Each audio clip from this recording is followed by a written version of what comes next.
So let me quickly start the recording, start sharing my screen. See if I can just get a heads up if all of you are able to see my screen.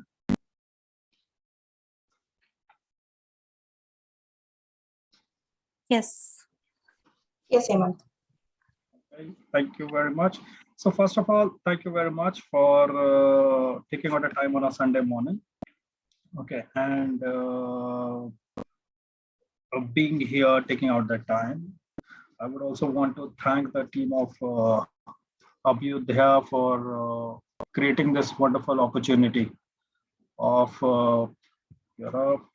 coming and allowing coaches like us to share what they think about it. And it also seems to be a wonderful day since Jaya is not here, but I just quickly wanted to wish her a very happy birthday.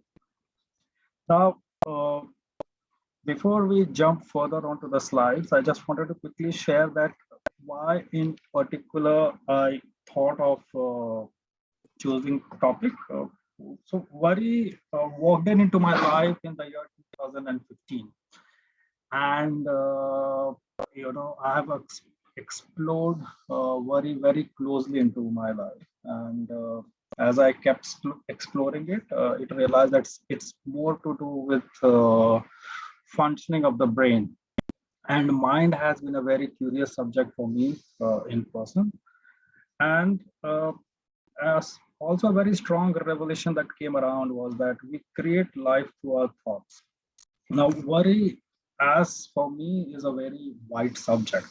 So just to narrow it down, what we're trying to do today is I'm just trying to discuss only about the behavior aspects of worry. And I have, so let's set with a couple of quick housekeeping rules. So we'll keep questions for the end so that we can go through the slides first. It can also happen that most of the questions get answered during the slides. Second is, these are all my personal perspectives. So I mean no offense to any gender, society, community, or any kind of thought process. And I am very happy to agree to disagree if we do not match on certain thoughts.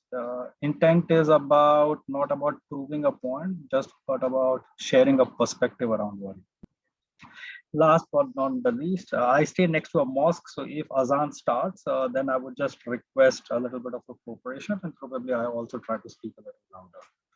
So let's see what are we going to cover today in next 16 minutes.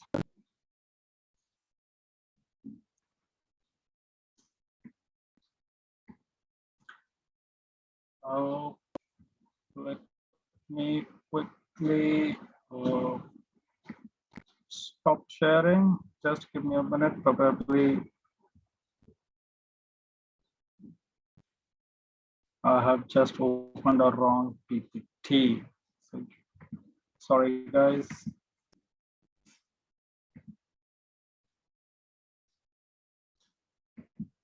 That's what happens actually when you keep working on your presentations all night.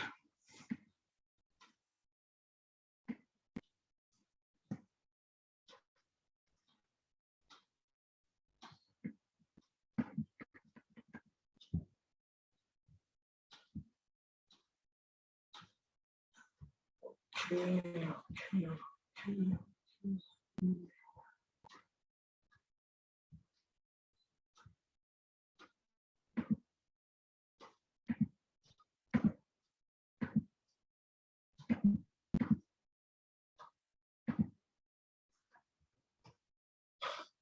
Okay, so these are the 4 things that we are going to cover today. So we are exploring what is worry, how does it impact our life a little bit, why we worry, and is there a better way that we can worry around? So we'll discuss briefly on these 4 points, and the entire intent is that we are only trying, what I'm trying to do is I'm trying to create awareness around this subject of worry, and then we can take it forward as we feel right into our life.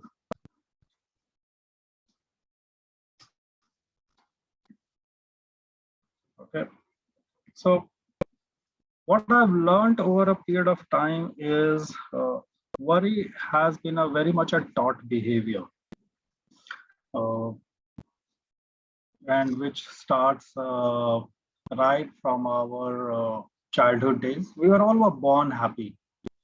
Uh, you can picturize a 5-year-old kid in front of you. Okay, they're all very happy, and once we start going to school, okay, the worry starts entering into our life. And do we actually teach worry? Answer is no. These are all micro doses that gets fed to us slowly and steadily, and that starts shaping up our future. So, okay, I have to keep admitting. So let's quickly look at that.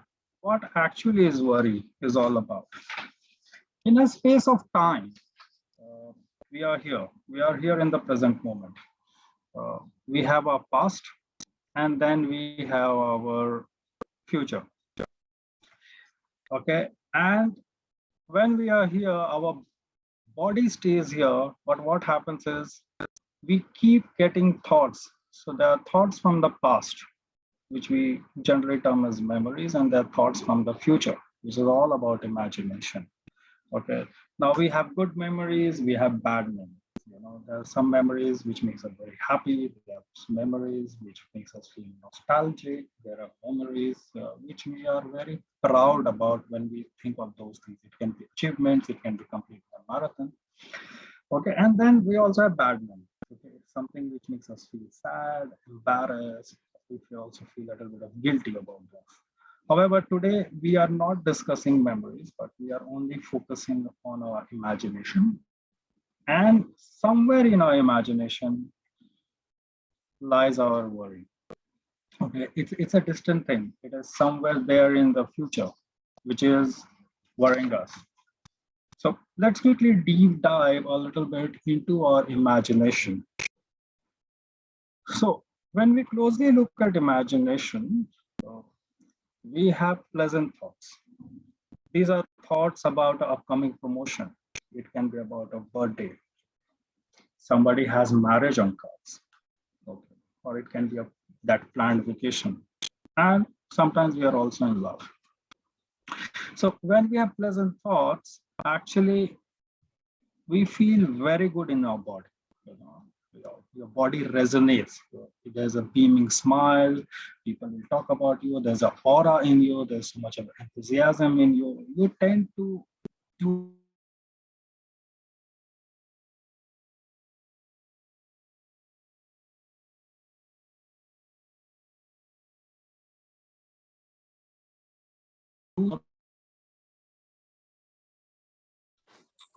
You're not audible.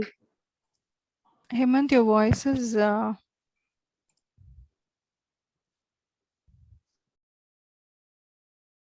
we lost your audio.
Am I audible now?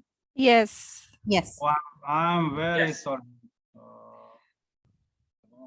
Let me quickly start sharing my screen once again. Sure. Okay. Is my screen visible? Thank you.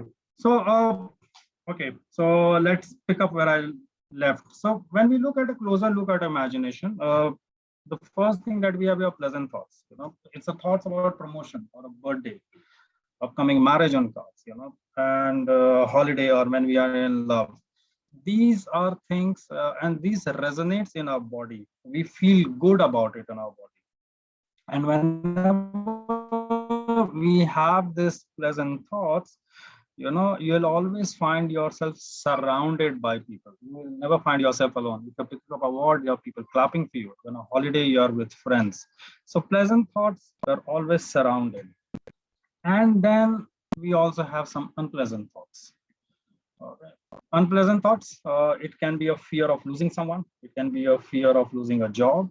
It is about a future which we do not like to see. And it also feels very uncomfortable in the body when we look at our pleasant thoughts. And you will realize when an unpleasant thought walks in, we tend to find ourselves always alone. Okay, we are either trying to fight a battle alone, you know. So it's a very lonely journey when those unpleasant thoughts are, and which is not a very natural state of our body. As I mentioning earlier, we are all born happy. So whenever we get an unpleasant thought, we become uncomfortable. And that is an unnatural state of our body. We don't enjoy being sad. We don't enjoy being alone. We don't enjoy being hopeless. Uh, if I can just help you band, there is always a tension in between. And that is what exactly, there is a resistance that tries to pull the rubber band back into its shape. And that resistance is nothing but worry. It is our resistance to bring us back to a natural state of always being happy. Okay, and when we are crossing through that phase, that is what is worry for us. Let me explain that to you a little bit. Imagine you are in a DJ party and you are happily dancing, enjoying the show, and the DJ is going on until 12, until midnight.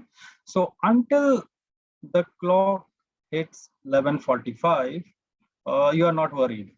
Okay? Because the DJ is only going to stop at 12. But the minute it's 11:45 and it starts getting closer, okay, we feel that resistance. Oops, if this party can go on a little longer.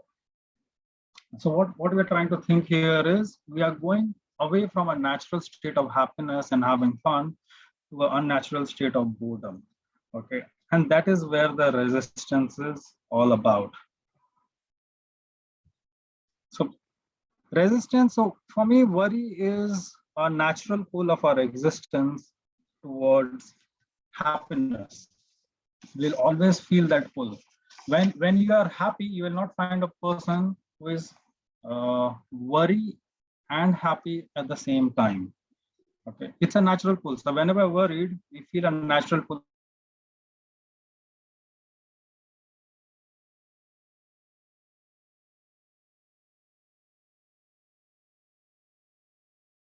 hours. We call it stress. It starts impacting us. Now, worry is only about thinking. Okay, it's only going into our mind. When you start showing them, okay, and then it converts itself to a feeling, which we term as anxiety, which can be your sweaty hands, or you can sweating, you start feeling thirsty, you start feeling hungry. Okay, so start reflecting on your behavior. So the more we stay in our unnatural state, okay, it immobilizes us. And this is what it does to us. We become indecisive. We feel stuck. Okay. Uh, we do not try to finish a work early because we feel there's a lot of hard work, there's a lot of stress in that. Okay. We get into loneliness. We get into avoidance. These are the very unnatural state that we go through. Now, the very natural question that comes into my mind or can come into our mind is, if we know our natural state, which is around being happy all the time, and we know this unnatural state is not ours, what is stopping us actually from going back to this natural state? And the answer is, we don't know the way back. And the reason why I'll tell you is, you ask a person who is happy, what makes you happy? He can cite out the exact reasons for his happiness. Oh, I'm happy because I'm getting promoted.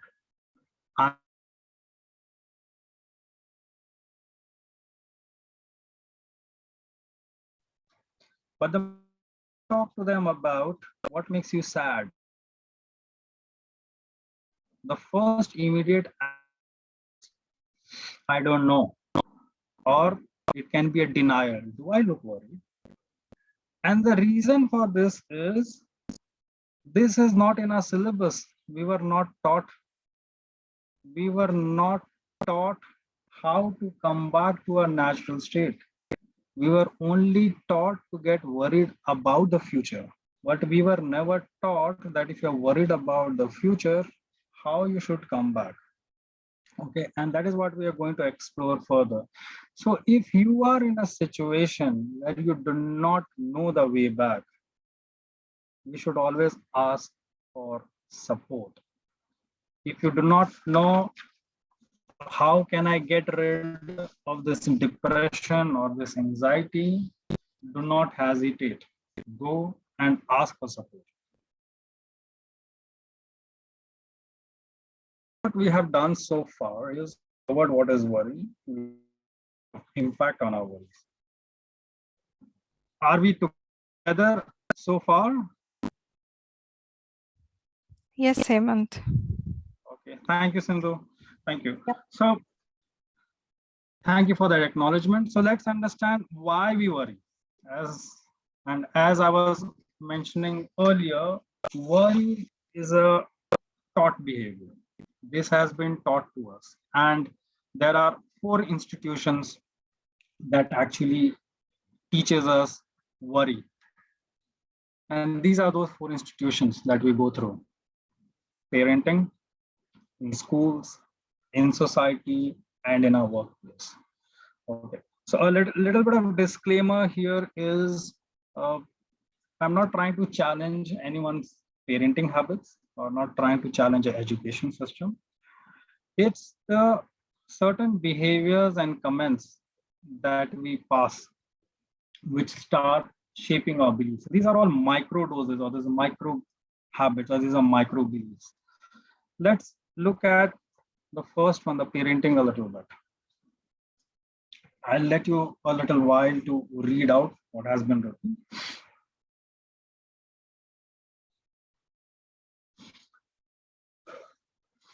So when I say the energy that gets picked up by a child, I would leave you with a question.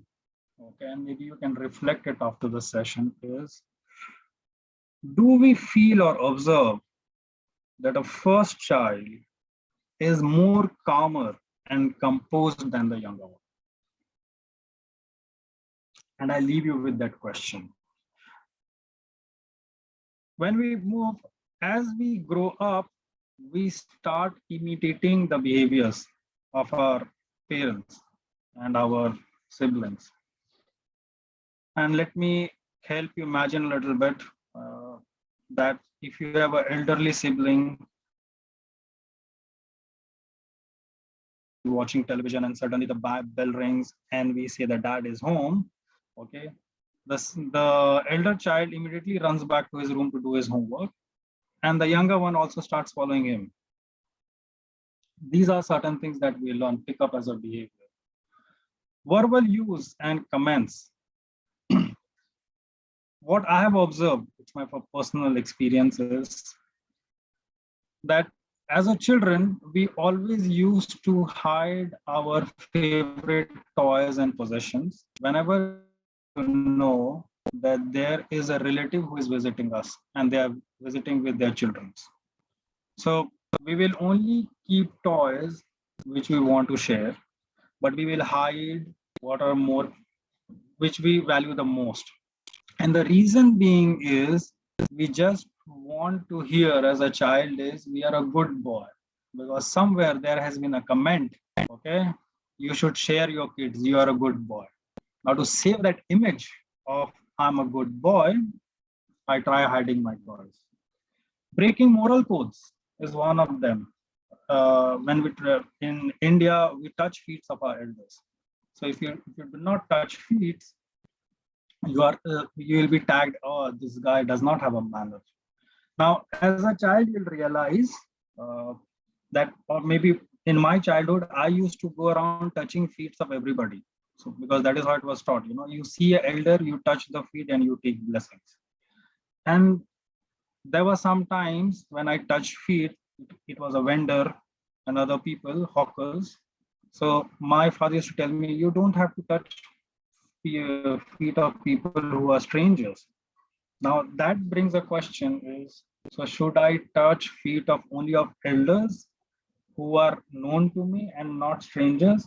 And you will see that resistance in our kids. When a relative comes home, they try to hide behind their room. They don't want to come out, because the moment they want to come out, they have to go and touch feet of a person who is still a stranger to them, meeting them for the first time. Family reputation and image, we know all that. We are a we are family of doctors, we are family of engineers. The best example can be, look at a movie called Three Idiots, and then we also get this guy or that guy, he studies so hard. So that's how worry gets fed in terms of microbits. And it's not tagged as worry, it is about what are we thinking about the future. Schools have grading systems. Okay, so either you are A plus or you're B plus. So if you're a B plus, you have to try harder for an A. So you're always trying to push the child. And this is where also parents partner with them. Then we have something called as first benchers and last benchers. So education is actually supposed to be equal, but we tag them. Somebody who's on a first bench is a great child. Somebody who's on last bench is a child who does not know how he wants to learn. And when you see the same people when they go to colleges, when their favorite subject comes in, we go to our first bench. Labeling our children again becomes a little bit of a cause for worry. Okay, that is parental pressure. We all want rock stars in our family. So when we look at a report card, we all want 80 in that. So something which is 40 is not acceptable to us. And what we try to do is we try to send our kids on tuitions where they have gained 40 and not focusing what the strengths are. So that is why that is why we have a lot of people sitting on the middle bench. We create an average society. We don't focus on our strengths. Anyways, not talking too much about education. Society, I think these comments are self-explanatory. They might sound very familiar to you. And that's how we hear it on our workplace. The question here is, does it end here? And the answer is no, it doesn't end here. Worry is also celebrated in our society, and sometimes it can be character defining. And I will quickly run you through 4 situations. Let's look at this one.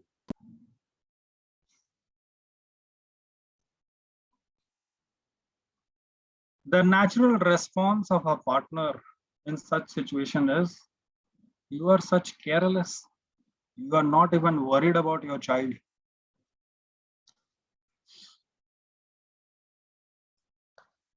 That's how we feel like in office.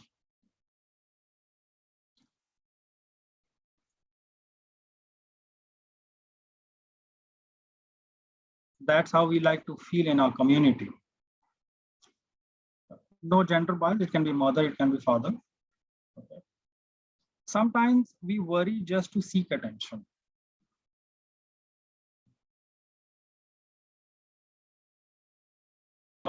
That is why you'll see a lot of people around us with victim mindset. Not going too much, digressing too much into the topic, but these are the people who like to seek attention. So, what are the common worry topics that goes in our life? And this is what are something which is very common in our life. Let's spend few seconds going through the list. You can always add more if you find it less.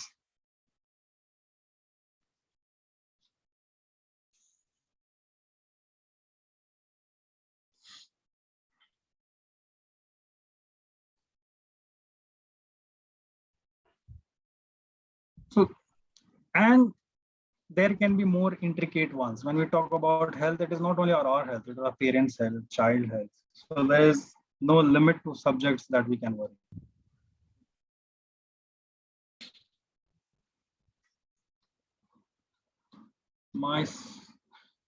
So topics that we have covered so far is what is worry, what are the impacts, and why we worry. And the reason is it is a so worry is essentially is a combination of those unpleasant thoughts which is only in our imagination. It has not turned into our reality. And worry, if I have to term it, is the fear of the unknown. This habit is so badly ingrained that we can't imagine a happy future. We need triggers to be happy. We need an upcoming holiday to feel the happiness. We need, upcoming weekends. Let's see the Friday dressing. Why it is so much about Friday dressing? Why not every day? So we are trying to say that you can be happy and you can only feel what you want to feel only on a Friday. So we need triggers in our life to be happy. But the bad thoughts are automatic. This has been ingrained. And that is why when you talk to a coach, they will always tell you, visualize a happy future. And it becomes so painful for us. You ask somebody that sit down quietly and meditate and visualize, people will not be able to close their eyes even for 1 minute because it has been ingrained deep and hard into our nervous system, into our DNA. So worry is about the fear of the unknown. And if we start giving a face to this fear, probably will not be scared and will not be of a future anymore. Imagine a horror movie. How does a horror movie goes around? Okay. The director will never show you the face of the evil in the beginning. It always happens at the end. So there is suspense music. There is darkness. Okay. You will always find the character in the movie alone. And it is pulled and pulled and pulled.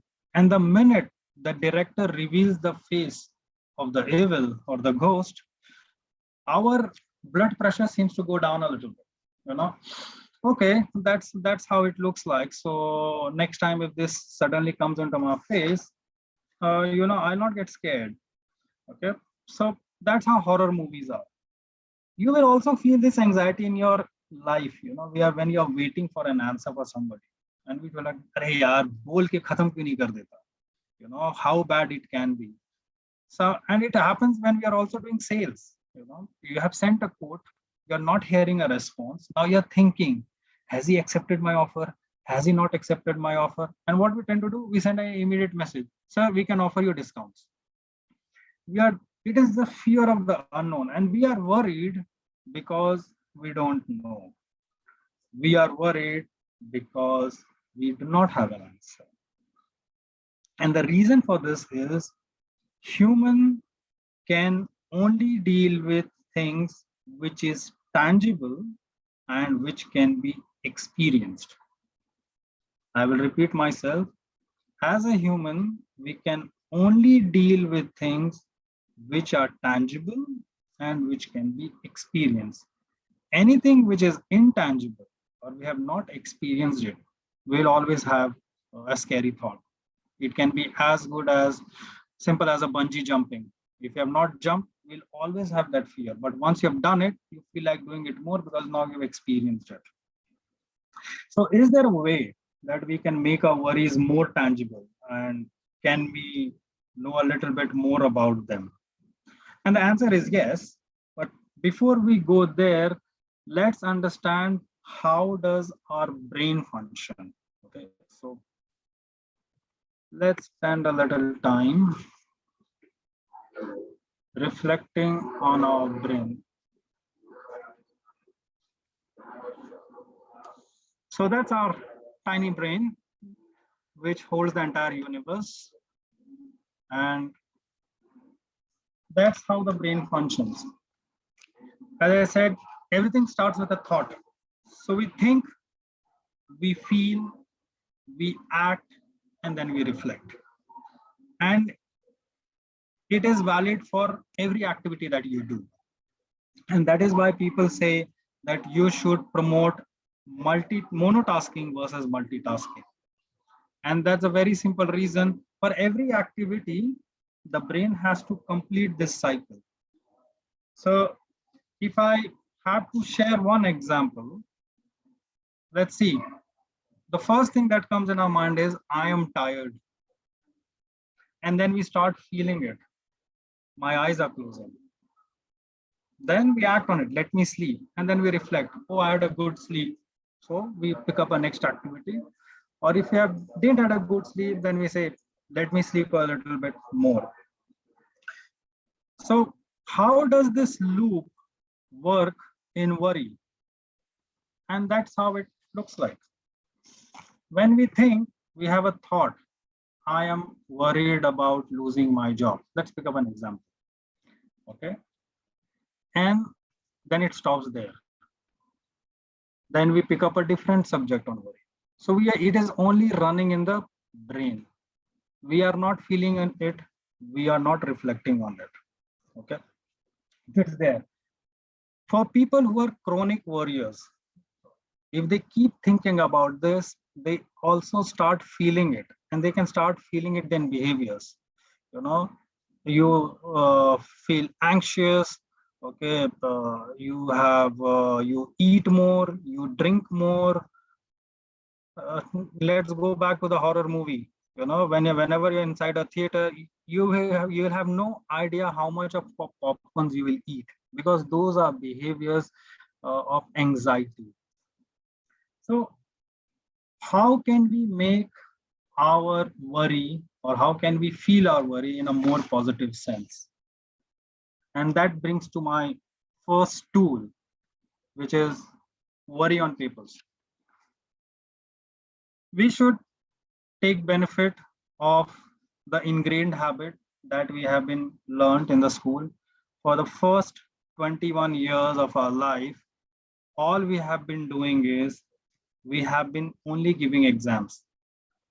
You get a paper and you start solving them. That's how we are.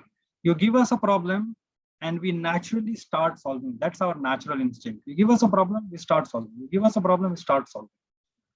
So we have to start worrying on papers. So we have to start bringing this thought about, I am worried about losing my job, by feeling it and writing it down. Once you write it down, okay, you can see your worry in front of your eyes. You have brought it to life.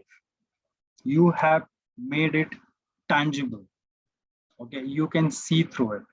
And once you have written it down, you put your worry in form of a question. Whatever the subject you are worried about, and try answering this question. Use a why analysis. That's the easiest one. Okay. And if you don't know the answer, then we know what we have done in our schools and colleges. Copy, customize, and paste. That's how, and that's what we do on a daily basis. We move to a new city. Okay. You're looking for a house.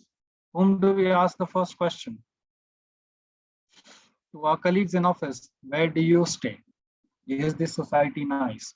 So if a person who is at our equal level staying in certain kind of society or maybe in certain kind of pay grade, we try to stay in the same place. So what we do, we copy, we customize. Maybe he must be staying in a 1 BHK. I have a bigger family, I need a 2 BHK. I go there. Okay. So these are the few things how we answer our worries. We copy, customize. Same things we do when you have to buy a car. We go around and take feedbacks. We don't reinvent the cycle. But there are some worries where you do not have an answer. And that is the time you have to get a coach. Okay. We will come to it in future. Why is having a coach very important in your life? Let's move to our next tool. Okay. So before we move to next tool, if you is like this, you will have all the answers to you. If I honestly talk about myself, I have got most of the answer of my worries already. Okay, now I am in a different stage where I need a coach. Okay, so the second tool is have a worry time in your calendar. Just like you have a time to sleep, you have a time to eat, you have time to go to the gym, you have a time to do a yoga, have a worry time fixed. Decide that every day or every week or every month, this is the fixed time I'm going to worry. 9 to 10 or 5 to 6. Hemant, sorry to interrupt. Purabhi got dropped off. She's waiting in the room to be admitted inside.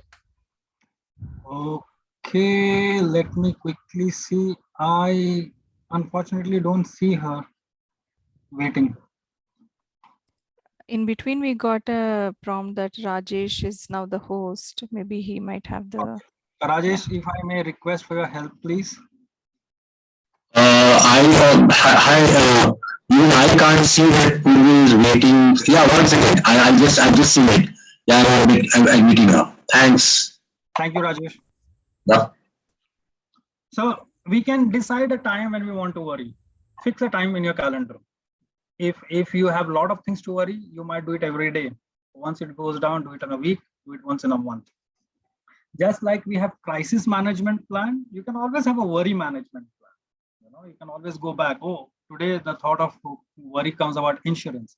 Let me see. I think I've already worried about insurance a month back. Let me see what have I found out about myself. Worry is it's just a thought. So whenever a worry thought arrives, note it down for a later discussion. Imagine you're sitting in your office, somebody walks in. What do we do if I'm middle of something? We ask them, can I call you back, or can you disturb me next 1 hour, please? And that's what you need to do with worry. You can tell your worry thoughts to come later. You might, but I have practiced this and this really works.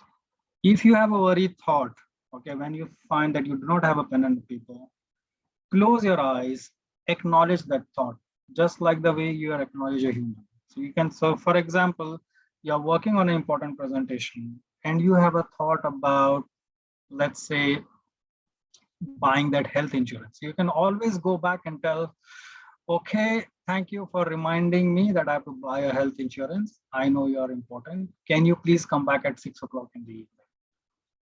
And I bet you will have that thought at 6 o'clock in the evening. That's how worry works. It listens to you. So maybe you want to try it out this week or today. The third tool is be aware of your worry. And this is probably the last tool that I'm going to talk about. Mindfulness is all about awareness. And once we are aware what is worrying us, lives become easier. So the first question is, am I worried? A lot of time we are worried, but we don't even know. So somebody tells us, you look stressed. So minute somebody tells you look stressed or you feel worried, find out what exactly is worrying you. And simple question, can I do something about it? If the answer is yes, go to tool one. And if the answer is no, ask us to know particular subject worries you. And I will slide. You cannot worry about something which is beyond your imagination. And let's understand this very clearly.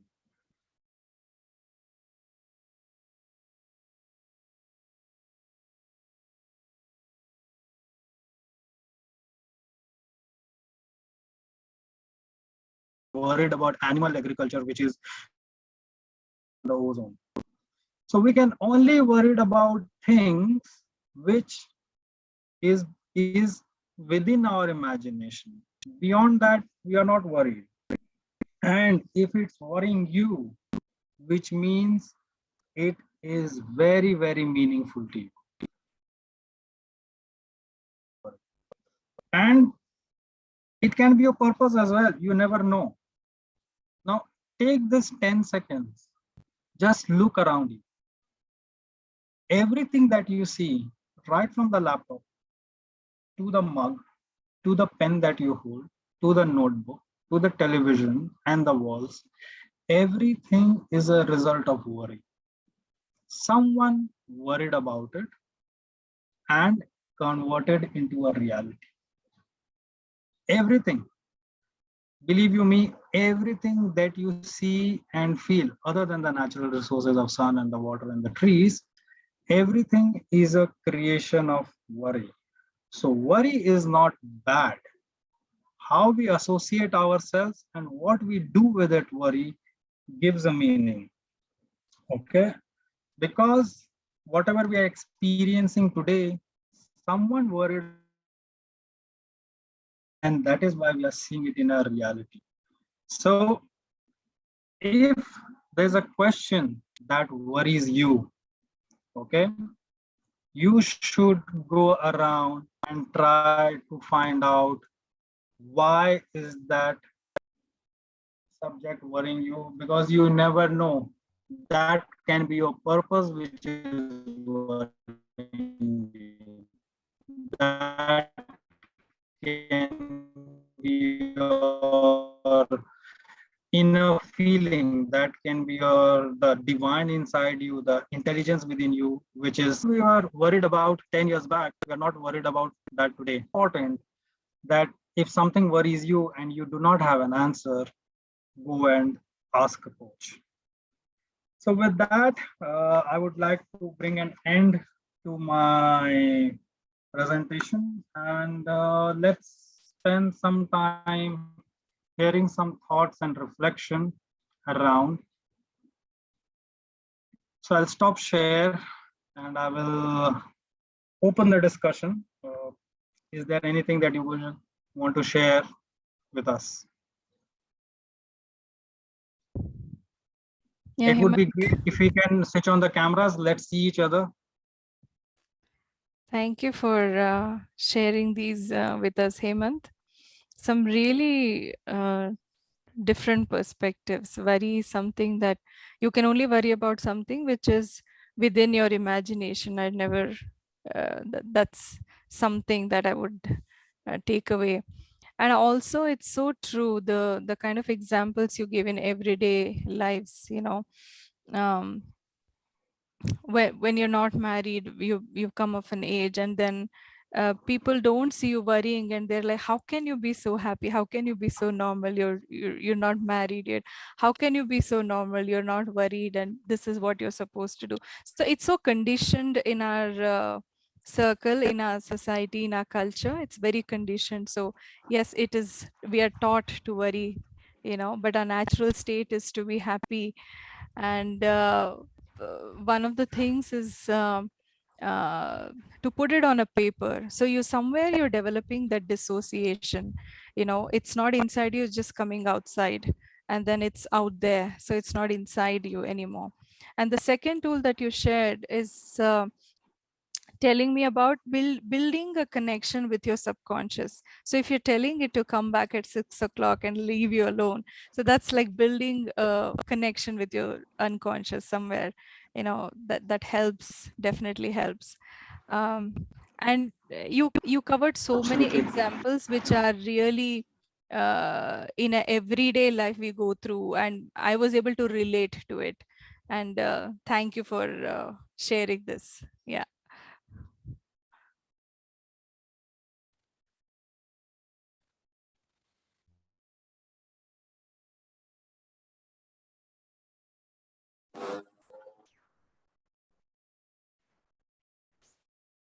Hemant, can you hear me? Sorry for my poor network. Sorry.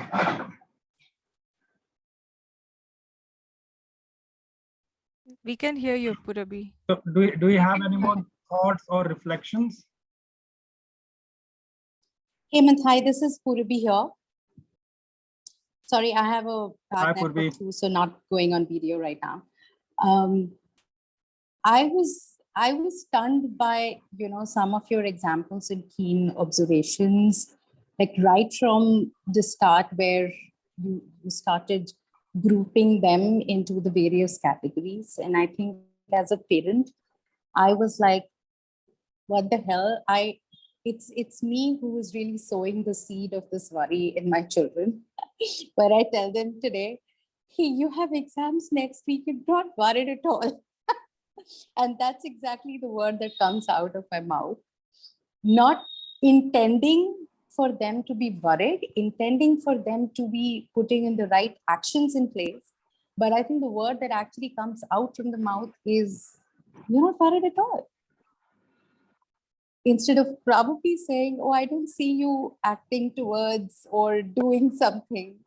And so it's such a mirror that you have shown me today about what some of the things that we don't want to do, but we do it so unconsciously, subconsciously. So been a huge learning for me, Hemant. Thank you.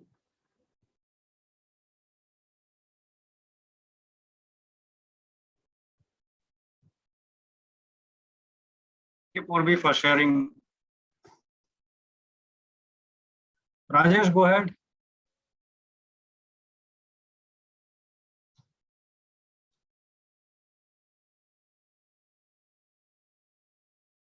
Go ahead, Rajesh.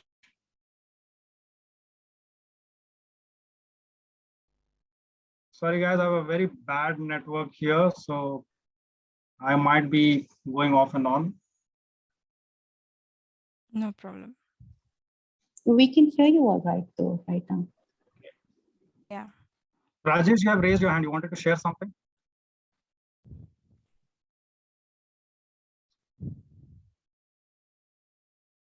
Okay, we are unable to hear Rajesh. Do we have any more thoughts or reflections before we say bye-bye to each other?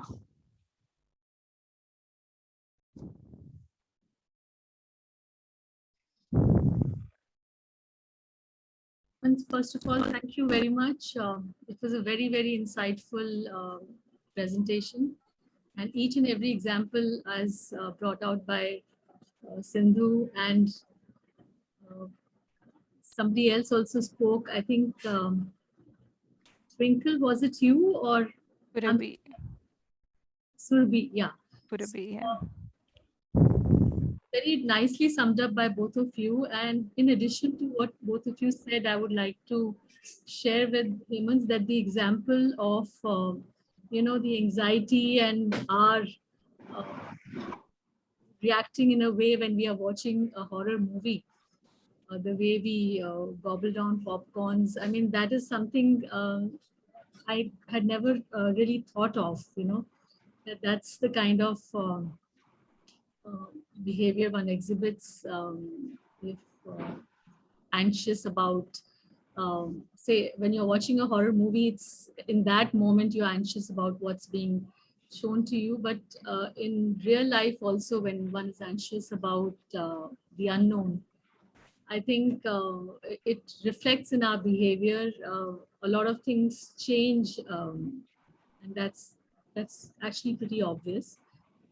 And besides that, you also shared about the importance of mindfulness, which is giving more importance to monotasking than multitasking.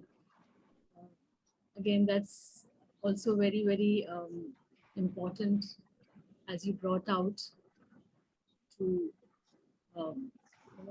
being mindfully present in what one does. And I think that is one state where you're present in the present moment rather than being anxious about the future or building castles about the future, or also living in the past. So being mindful is also very important. So thank you so much. It was a very, very meaningful presentation. Thank you. Thank you, Ritu. Thank you very much. So it's 12. If we do not have any more reflections, then it's time to give you back your Sunday. I just wanted to take this opportunity to thank you once again, everybody, for taking out that time. Means a lot. Okay, and I look forward to many more sessions because worry is a vast topic. Okay, and I think of saying something, but I'll stop myself and I'll probably leave it for the next session, maybe a part 2 on worry, how worry also shapes our future. Okay, and I'll leave it for the next my class. So with that, thank you very much, everyone. All of you have a brilliant Sunday, and I look forward to interact with you sometime in future again. Thank you, Hemant. You have a nice Sunday too. Thank you. Take care. Bye-bye. Bye. Thank you. Thank you. Bye.